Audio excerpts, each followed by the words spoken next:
우리의 인생은 크고 작은 기념일들로 가득 차 있습니다. 생일이나 결혼기념일 같은 개인적인 차원의 기념일도 있을 것이고요. 창립기념일 같은 우리 교회나 단체 차원의 그런 기념일도 있을 것 같습니다. 3.1절, 현충일, 또 광복절 같은 국가 차원의 그런 기념일도 있을 것 같아요. 지난주 금요일이 혹시 무슨 날이었는지 기억하는 분들 계십니까? 저도 나중에야 들었는데요. 지난주 금요일은 내셔널 커피 데이 였습니다. 아시는 분들이라면 아마 와와나 던킨 도넛 가면 커피를 공짜로 줬다 그래요. 제가 나중에 들어가지고 하여간 이런 종류의 상업적인 그런 기념일들도 많이 오늘날에 만들어져 있죠. 그런데 여러분, 기독교회, 소위 개신교회들에게는 또 하나의 잊을 수 없는 기념일이 있습니다. 그것은 종교개혁 기념이라고 하는 그런 날이 하나가 있습니다. 1517년 10월 31일이었는데요. 마틴 루터가 이제 독일의 비텐베르크 성당에 95개조의 반박문이라고 하는 당시의 교회를 향한 질문을 던진 이제 글들을 써서 올린 적이 있습니다. 그리고 그것을 기점으로 해서 당시에 하나님의 말씀으로부터 많이 멀어져 있던 교회를 새로 회복하고 새롭게 하려는 그런 운동들이 불길처럼 번져나가게 되는데요. 그 종교 개혁이 이제 소위 출발했던 시점을 기념하는 것을 우리가 종교개혁 기념주의라고 합니다. 10월 마지막 주일에 보통 지키죠. 올 초에 아마 몇 번 언급을 해드렸던 것 같은데요. 특히 2017년은 종교개혁의 역사 속에서 볼 때 대단히 중요한 해로 기억이 됩니다. 왜냐하면 500주년이 되는 해이기 때문에 그렇습니다. 500주년. 그래서 이미 오래전부터 세계 곳곳에서 이제 이 종교개혁 500주년을 맞으면서 크고 작은 행사들을 계획하고 또 진행하고 앞으로도 진행하게 될 것이라 이렇게 생각을 합니다. 이제 2017년도에 종교개혁주의를 얼마 남겨두지 않은 이 시점에서 이제 저는 여러분들과 함께 10월 한 달 동안입니다. 10월 한 달 동안 종교개혁이 우리에게 남겨준 위대한 신앙의 유산들, 신앙의 가치들을 함께 나누는 시간을 좀 가지려고 합니다. 하나님의 마음을 좇아서 다시 교회를 회복하려고 했던 개혁자들의 정신은 우리가 크게 5가지로 요약을 합니다. 역사 속에서 그것을 종교개혁의 5가지 모토라고 불렀는데요. 다음과 같은 5가지입니다. 오직 성경으로, 오직 은혜, 오직 믿음, 오직 그리스도, 오직 하나님께 영광. 가로 안에 들어있는 것은 라틴어입니다. 라틴어. 그래서 솔라 스크립투라, 솔라 그라티아, 솔라 피데, 솔루스 크리스투스, 솔리데오 글로리아 이렇게 이야기를 하는데요.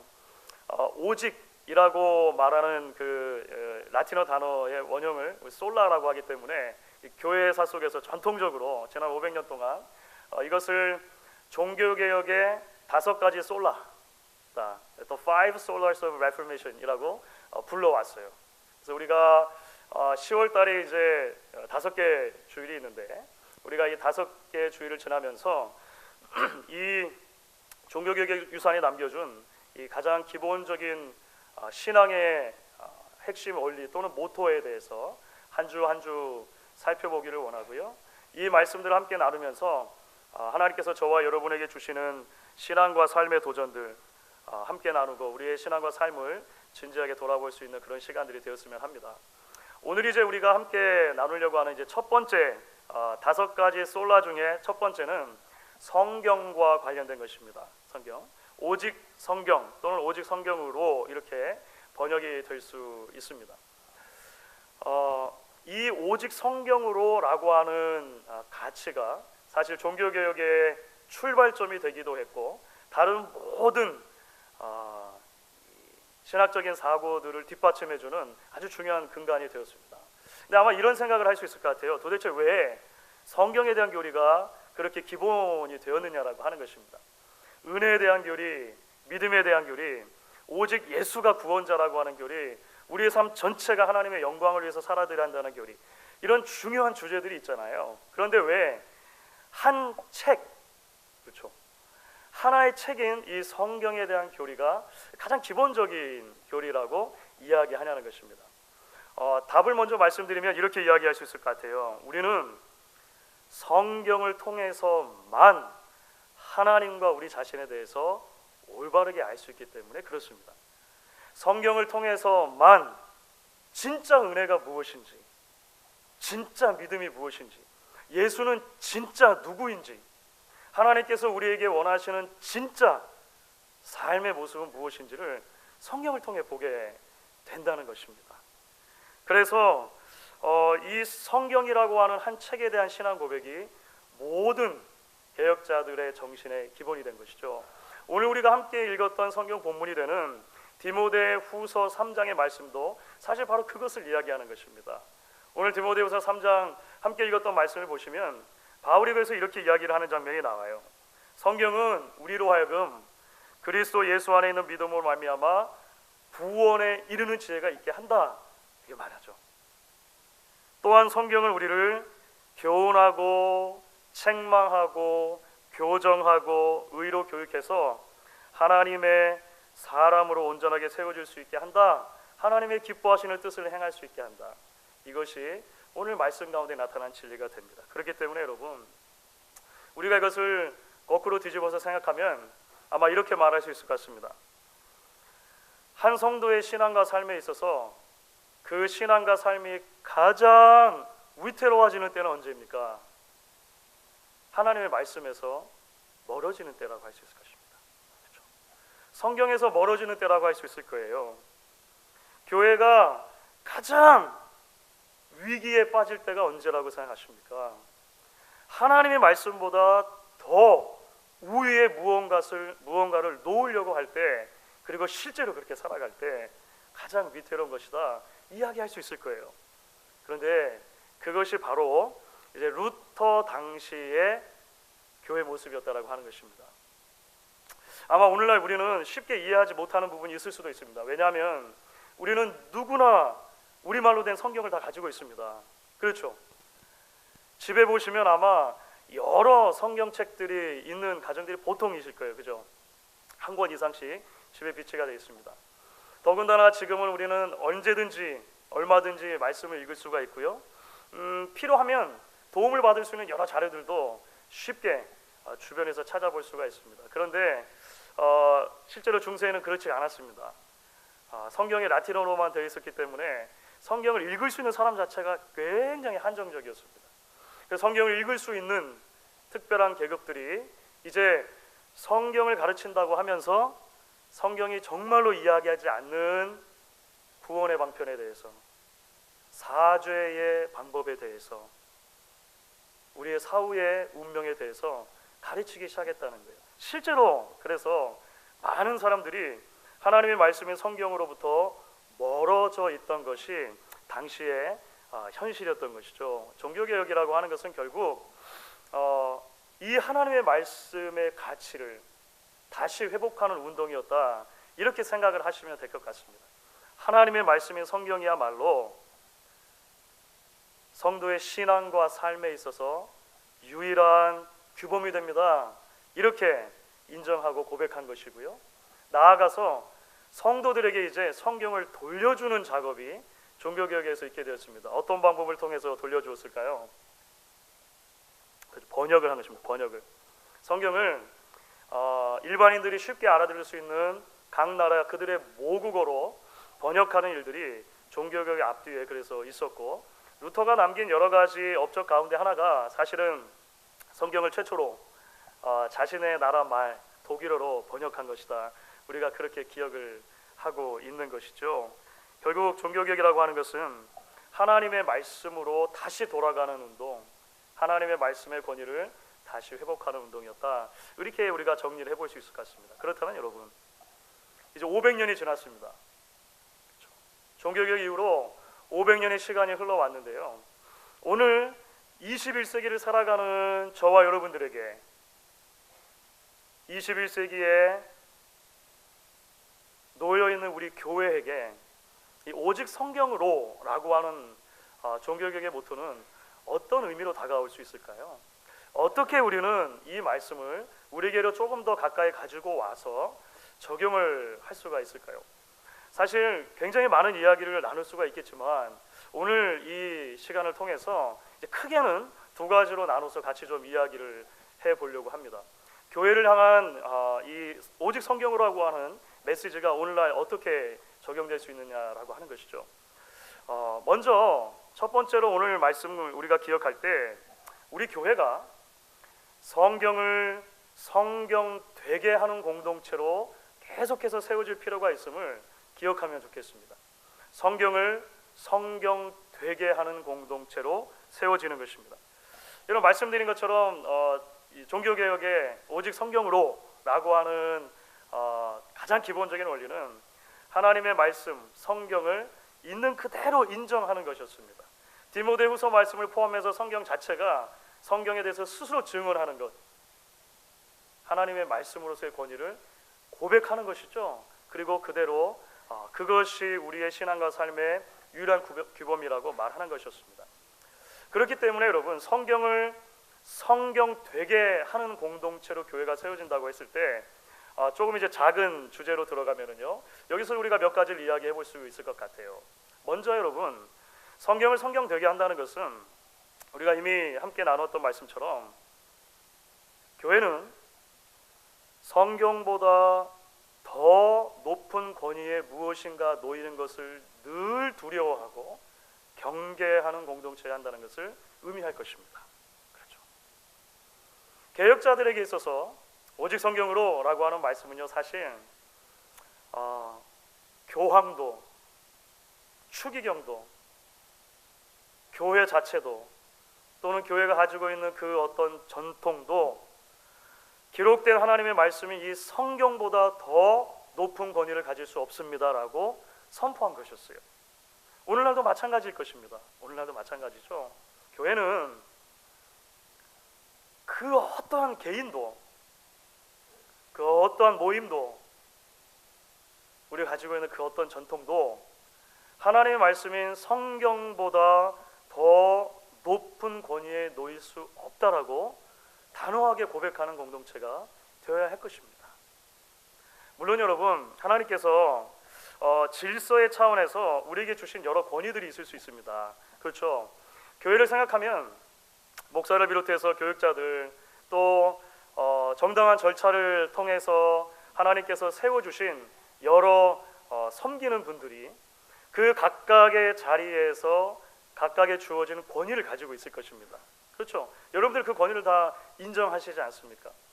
가정이라고 생각하면 가정 안에는 부모가 자녀들에 대해서 권위를 행사하게 됩니다. 부모로서의 권위가 있는 것입니다. 그것은 질서의 차원에서 주신 것이죠. 그래서 그것은 그 자체로 나쁘지 않습니다. 굉장히 중요한 것이고 우리가 계속해서 잘 지켜나갈 필요가 있는 것이죠. 전통도 마찬가지라고 볼 수 있어요.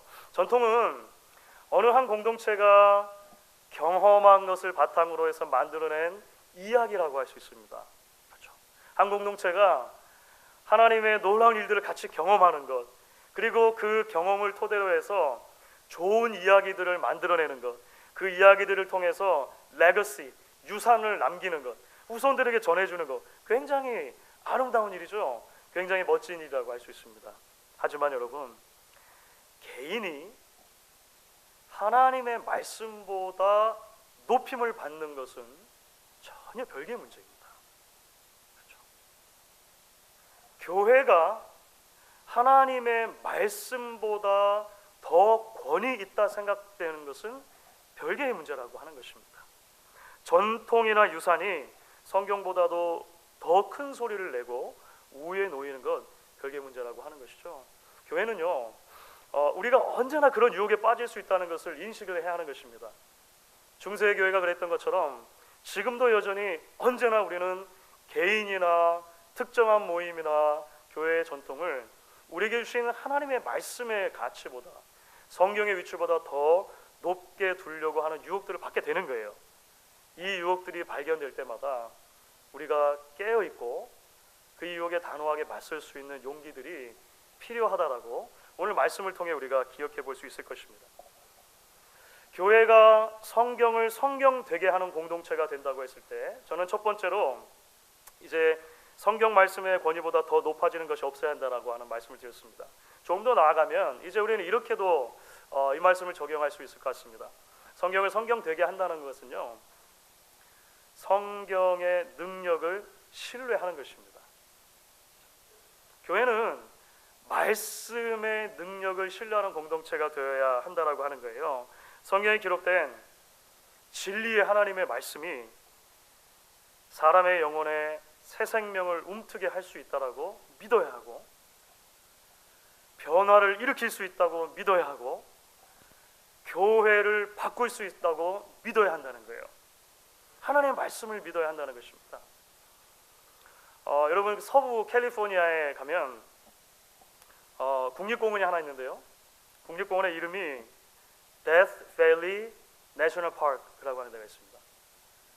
그러니까 국립공원인데 국립공원 이름이 죽음의 계곡, 죽음의 계곡 국립공원인 거예요. 왜 도대체 국립공원인데 국립공원에 죽음의 계곡이라는 별명이 붙게 되었을까요? 이 데스밸리라고 하는 지역 자체가 미국 내에서 가장 온도가 높고 가장 건조한 지역이기 때문에 그렇습니다. 해수면보다 굉장히 낮은데 미국 내에서 해수면보다 가장 낮은 지역이라고 그래요.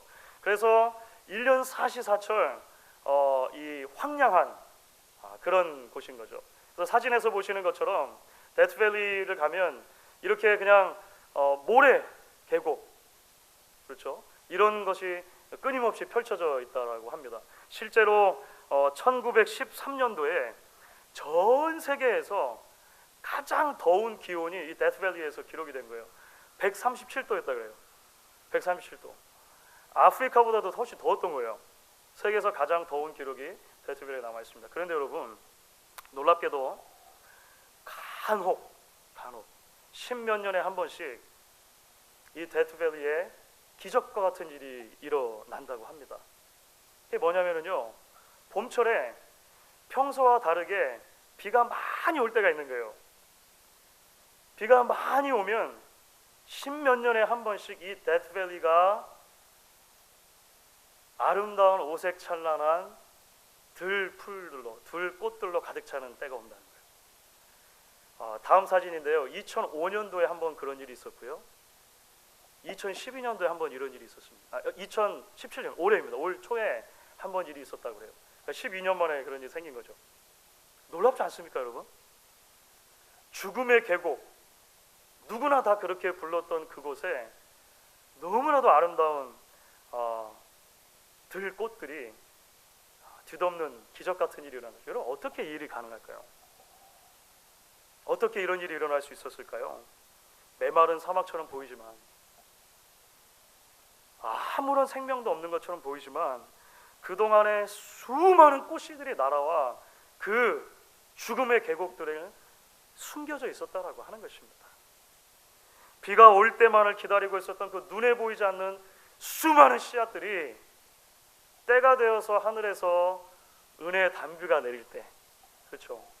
그 단비를 받고 싹을 틔우고 꽃을 피워낸다라고 하는 거예요. 사랑하는 여러분, 하나님의 말씀도 그와 같습니다. 그렇죠? 히브리서 4장 12절, 성경에 대해서 우리가 잘 알고 있는 말씀인데요. 히브리서 4장 12절을 보면 하나님의 말씀에 대해서 이렇게 이야기를 합니다. 오늘 같이 한번 읽어보도록 하겠습니다. 히브리서 4장 12절입니다. 하나님의 말씀은 살아있고 활력이 있어 좌우에 날선 어떤 검보다도 예리하여 혼과 영과 및 관절과 골수를 찔러 쪼개기까지 하며 또 마음의 생각과 뜻을 판단하시나니. 사랑하는 여러분, 우리는 성경의 이 증언을 믿어야 합니다. 우리는 말씀의 능력을 믿어야 하는 거예요. 지금은 메마른 사막처럼 보이는 사람이 있을 수 있습니다. 그렇죠? 그 심령이 너무나도 말라 있어서 그 어떠한 하나님의 은혜도 그를 변화시킬 수 없을 것처럼 보이는 사람이 있을 수 있어요. 지금은 마른 논바닥같이 쩍쩍 갈라진 것처럼 보이는 우리의 가정들이 있을 수 있습니다. 죽음의 계곡처럼 보이는 우리의 공동체가 있을 수 있다라고 하는 거예요. 하지만 하나님의 말씀이 그동안 신실하게 뿌려졌다면, 지금도 하나님의 말씀이 신실하게 뿌려지고 있다면, 언젠가 은혜의 때에 하나님께서 은혜의 단비를 내리실 것이고, 그 메마른 곳에 하나님의 은혜에 싹이 트고 꽃이 피고 변화하게 될 것이라는 것을 믿어야 한다는 거예요. 믿어야 한다는 거예요. 여러분, 마틴 루터가 애초부터 마음을 먹고요, 나는 이제부터 거대한 유럽의 종교개혁을 이루고야 말겠다라는 심령으로 95개조 반박문을 붙인 것이 아닙니다. 전혀 아니에요. 전혀 아닙니다. 루터는요, 하나님의 말씀을 깊이 연구를 하는 사제였습니다. 연구를 하다 보니까 하나님의 말씀에서 교회가 너무나 멀어져 있는 것이 보인 거예요. 그래서 자기 양심에 따라서 정직하게 이 문제를 그냥 대면하기를 원했고, 문제를 제기한 것입니다. 제기한 거예요. 그래서 사실은요, 루터 자신은 놀랐습니다. 자신이 그것을 하나 붙여놓은 다음에 종교개혁의 불길이 마치 들불처럼 유럽 전체에 이렇게 휘몰아치게 되는 것을 보면서 자기도 놀랐어요. 때로 굉장히 두려움에 떨은 적도 많았습니다. 나중에 루터가 누군가가 찾아와서 당신이 이룬 그 놀라운 업적을 한번 생각해 보기 바랍니다 라고 이야기를 했을 때, 루터는 이렇게 대답을 했습니다. 나는 그저 하나님의 말씀을 가르치고 설교하고 썼을 뿐이고 그 외에는 아무것도 하지 않았다. 나는 아무것도 한 것이 없다. 말씀이 다 했다. 이것이 루터의 고백입니다. 우리에게도 이런 믿음이 있기를 바랍니다. 우리에게도 이런 고백이 있을 수 있기를 바랍니다. 여러분, 이제 그렇기 때문에 교회가 성경 되게 하는 공동체가 되기 위해서 우리 이제 다음 좀 더 큰 대지로 나아가 이야기를 나눠보려고 합니다. 그렇기 때문에 교회는요, 성경을 먹는 공동체가 되어야 한다는 것입니다. 성경을 먹는 공동체. 사실 그 성경을 먹는 공동체라는 표현은요, 제가 유진 피터슨 목사님의 책에서 빌려온 것입니다. 유진 피터슨 목사님이 쓰신 책 중에 책 제목이 이 책을 먹으라라는 책이 있어요. 이 책을 먹으라. 하나님의 말씀을 어떻게 대해야 하고 하나님의 말씀을 어떻게 묵상할 것인가에 대한 아주 좋은 그 내용들이 담겨 있는 책인데요. 그 책에서 유진 피터슨 목사님이 교회를 어떻게 정의하냐면, 교회는 성경을 먹는 거룩한 공동체입니다. 이렇게 정의를 하는 거예요. 여러분, 우리는 매일 밥을 먹습니다. 그렇죠. 음식을 먹는다는 것은 사실 대단히 즐거운 일이에요. 그렇죠. 음식을 눈으로 보는 것도 즐거운 일이고요, 냄새를 맡는 것도 즐거운 일입니다. 우리 혀로 맛을 느끼는 것도 굉장히 즐거운 일입니다. 그런데요, 우리가 음식을 먹는다고 할 때 그것은 단순하게 이렇게 감각적인 즐거움만을 위한 것은 아닐 것입니다. 그렇죠. 이것도 굉장히 중요하지만 먹는다라고 하는 표현에 포함된 중요한 의미는 뭐냐면, 이 말씀이 우리 안으로 들어가는 것이죠. 이 말씀이 우리 안에 들어가서 나의 뼈가 되고 나의 살이 되고 말씀이 내가 되는 것입니다. 음식이 내가 되고 내가 음식이 되는 것이죠. 그래서 영어 표현에는 You are what you eat. 당신은 당신이 먹는 것이 당신 자신입니다. 이렇게 표현하는 표현들 있잖아요. 먹는 게 중요하다는 것이에요. 매일매일 살아갈 에너지를 음식으로부터 우리는 공급받는 것입니다. 유진 피터슨 목사님은요, 그래서 이 교회가 성경을 먹는 공동체가 되어야 된다라고 이야기를 할 때 요한계시록의 한 구절에 이제 주목을 합니다. 요한계시록 10장 9절 10절을 보면 하나님의 말씀이 담긴 두루마리를 어떻게 받는가에 대해서 이런 그 설명을 한 부분이 나와요. 천사와 요한이 대화를 하는 장면인데, 우리 같이 한번 읽어보도록 하겠습니다. 내가 천사에게 나아가 작은 두루마리를 달라 한즉 천사가 이르되 갖다 먹어버리라. 내 배에는 쓰나 내 입에는 꿀같이 달리라 하거늘 내가 천사의 손에서 작은 두루마리를 갖다 먹어버리니 내 입에는 꿀같이 다나 먹은 후에 내 배에서 쓰게 되리라. 놀랍게도 사도 요한이 먼저 이 표현을 쓰고 있는 거예요. 하나님의 말씀이 담긴 두루마리를 어떻게 받을 것인가? 천사는 뭐라고 얘기했냐면 받아서 먹어버려. 요한은 어떻게 했냐면 요한이 그걸 받아서 그래서 먹어버렸다는 것입니다. 입에서 달기도 하고 내 배에서 쓰기도 한 이 말씀을 섭취하는 것으로 이야기를 한다는 것이죠. 말씀을 단순하게 우리가 펼쳐서 눈으로 읽는다든지 또는 선포되는 말씀의 설교를 듣는다든지 하는 것보다 말씀을 먹는다고 했을 때 우리는 훨씬 더 그 역동적인, 그죠? 말씀과 우리 사이의 관계가 성립되는 것을 보게 되는 것이죠.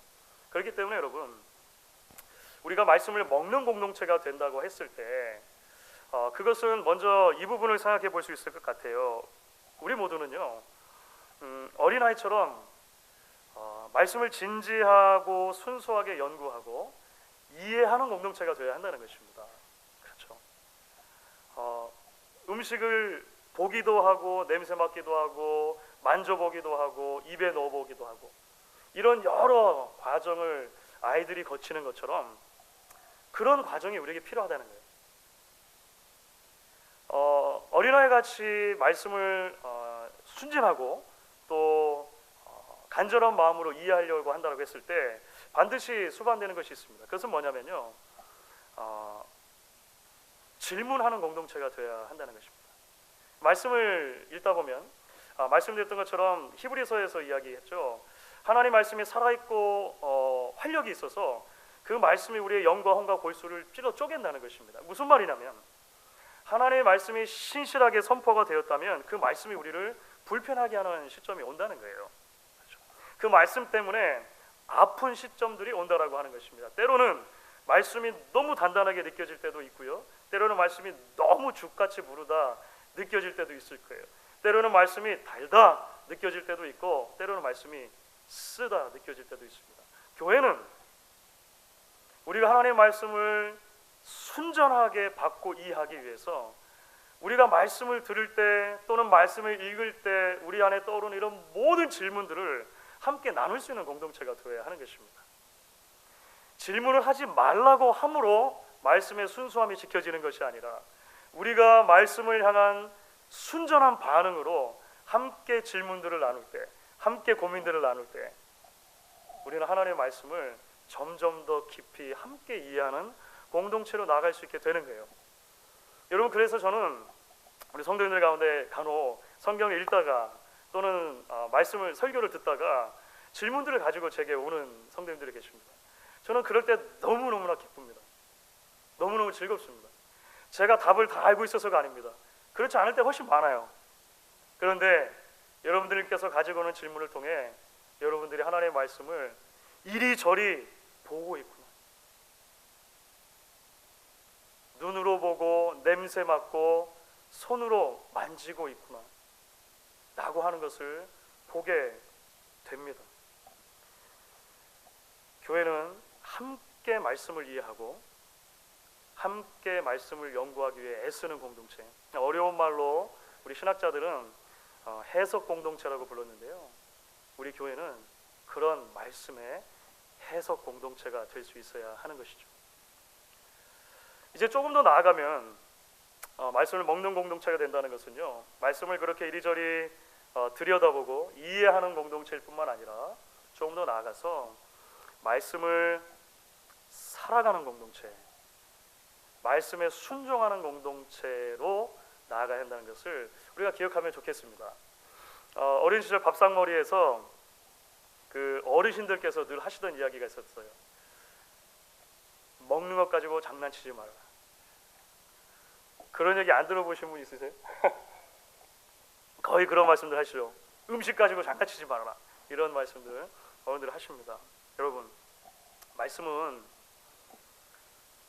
사실 단순히 그냥 이리 뒤적거리고 저리 뒤적거리고 해본 다음에 그냥 휙 던져버리고 말만한 것으로 끝날 것은 아닙니다. 그렇죠? 우리가 말씀을 이리 보고 저리 보고 고민하고 함께 나누고 이해하기 위해서 노력하고 질문하고 하는 모든 작업들이 필요해요. 그런데 그 모든 과정의 목표가 무엇입니까? 말씀을 이해하고 말씀대로 살기 위해서입니다. 그 말씀을 소화하기 위해서이죠. 말씀이 나의 뼈가 되고 살이 되고 말씀이 내가 되고 내가 말씀이 되어서 하나님께서 기뻐하시는 성숙하고 건강한 사람으로 서는 것이 우리가 말씀을 들여다보는 최종적인 목적이라고 하는 거예요. 결국 교회는요, 성경을 읽고 이해하는 공동체일 뿐만 아니라 성경을 사는 공동체, 말씀에 순종하는 공동체로 세워질 수 있어야 하는 것입니다. 그럼 이제 말씀을 좀 마무리해 보도록 하겠습니다. 고대 그리스 철학자는 아리스토텔레스가 이런 말을 남긴 적이 있습니다. 자연은 진공을 싫어한다. 자연은 진공을 싫어한다. 무슨 말일까요? 자연 상태에 있는 거의 대부분의 공간은 진공의 상태, 아무것도 없는 완전히 빈 상태로 남아있는 것을 원하지 않는다는 거예요. 그래서 자연 상태에 있는 모든 공간들은 그 안에 무엇인가 채워지기를 바라고, 채워져 있을 때 안정된다라고 하는 것을 기원 전 몇 세기에 하여간 이 고대 그리스 철학자가 이야기를 했어요. 근데 이게 실제라고 합니다. 그래서 그 바다 및 해저에서 깊은 곳에 그 드릴을 뚫고 이제 원유를 시추하는 일들을 간혹 하지 않습니까? 그렇게 원유를 시추하면 반드시 하는 작업이 있다고 합니다. 그 원유를 그 바다 및 해저에서 퍼낸 만큼 그 공간에 반드시 바닷물로 채워 넣는다는 거예요. 왜 그럴까요? 지금도 그렇다는 것입니다. 왜 그럴까요? 빈 공간 그대로 원유만 쏙 빼놓으면요, 무너진다는 것입니다. 그래서 지금도 그렇게 채워 넣는다는 이야기를 들었습니다. 여러분, 이런 자연계의 원리가 영적인 측면에서도 그대로 적용이 될 수 있을 것 같아요. 사도 바울이 골로새서 3장 16절에서 이렇게 말하는 장면이 있습니다. 골로새서 3장 16절 전반부인데요, 여러분 같이 한번 읽어보겠습니다. 그리스도의 말씀이 너희 속에 풍성히 거하게 하여. 이런 성경이 말하는 참된 영성이라고 하는 것은요, 우리 자신을 다 비워내는 것으로 끝나는 게 아닙니다. 그것으로만 달성될 수 있는 것이 아닙니다. 성경이 말하는 진정한 거룩은, 진정한 영성은 하나님의 말씀으로 우리를 채워 넣는 데 가능하다라고 성경 이야기를 해요. 이제 오늘 우리가 함께 나눈 오직 성경으로라고 하는 종교개혁의 모토는요, 우리를 말씀으로 가득 채워지는 삶의 자리로 초대를 하는 것입니다. 그렇죠? 우리 안에 하나님의 말씀이 더욱 풍성히 거할 수 있기를 소망하면 좋겠습니다. 그래서 성경을 성경 되게 하는 공동체로, 성경을 먹는 거룩한 공동체로 우리 교회가 세워질 수 있기를 주의 이름으로 간절히 축원하겠습니다.